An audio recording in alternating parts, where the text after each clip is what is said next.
I'm meteorologist Brittany Begley, watching and tracking your Saturday forecast. We'll continue to watch for that chance of thunderstorms. Right now, we're off to the most part a quiet start. You can see that as we look at the Southwest Freeway camera. Although it's cloudy and we are going to see cloudier conditions throughout the day, rolled in it with that chance of some thunderstorms. So we'll continue to watch and track that chance. And looking at Storm Tracker 2, a lot of that activity is right outside of our viewing area. Although it did at 6 o'clock this morning, it did start off near Winnie and I-10 corridor.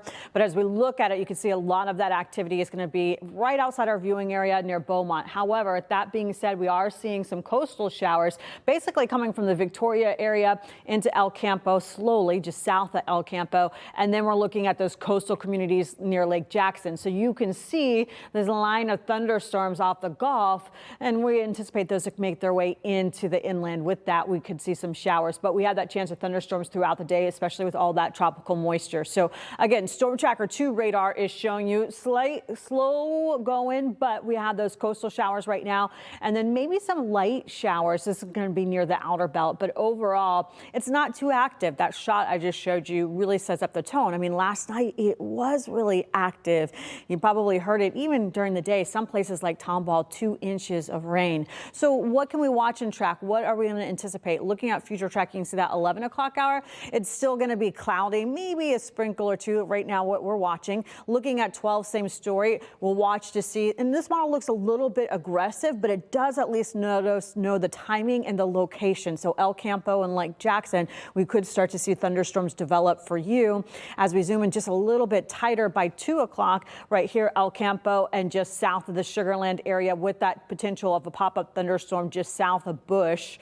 So we'll want to make sure to check your flights too. Yesterday, I know they were delayed because of the thunderstorms. By 3 o'clock, it looks like this is going to be our busiest hour. Although these models have changed all morning, you can see 3 o'clock Columbus into Houston with that chance for thunderstorms. Sugarland, Houston, Bush into Woodlands in that 59-69 corridor. We're looking at those cells that could develop at that 3 o'clock hour, and then Galveston near I-10 and 45, you have that chance for some downpours. By 4 o'clock, building from the airport, Woodlands into Conroe, and then by 6 o'clock, we're going to just see some light showers. So really looking at this model, I would say that 3 to 6 o'clock is the time frame that we really need to watch for that more severe weather, those thunderstorms. Forecasts were showing maybe a 1/4 of an inch to a 1/2 an inch. However, those areas that I was showing you, those darker shades, could produce more, and with that, maybe even an inch. So we have a flash flood risk. Now, as you know, yesterday was a really wet day, and we're going to go over those numbers for you, but you can see the entire area is under that flash flood risk. Of course, we have that tropical moisture giving us that potential for downpours, but we also have some saturated soil. Places like Angleton, we were watching maybe 1.5 inches of rain. So with that, it's going to be really wet. Tomball, more than 3 inches of rain. Here are those numbers for you. Hobby, more than 3 inches of rain. You can see that right there. Tomball, 2.5 inches. Angleton, more than 1.5 inches of rain. While other places like Katy just got a sprinkle. So we'll continue to watch and track these rain totals different across the map. And that's the big point that we want to make, and why one of the reasons we have this flash flood warning watch is just because you can see right here, Hobby, that thunderstorm or a thunderstorm produced a lot of rain.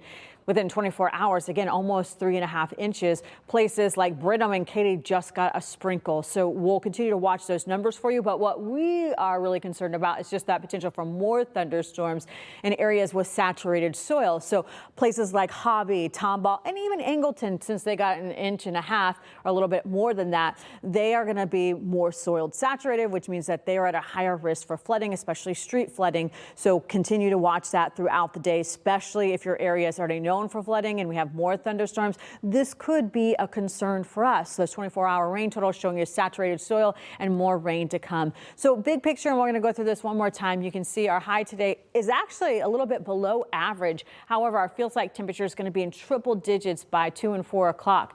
Looking at Sunday, you can see more thunderstorms headed our way, and I think that's going to really pick up that 10 o'clock hour throughout the afternoon. So we will watch that for you as well. But overall, it's going to be all about those skies and that chance for thunderstorms. It's still quiet, but coming up in the next hour, we're going to give you another update so that you are prepared for everything that happens this Saturday as thunderstorms start to roll into our area.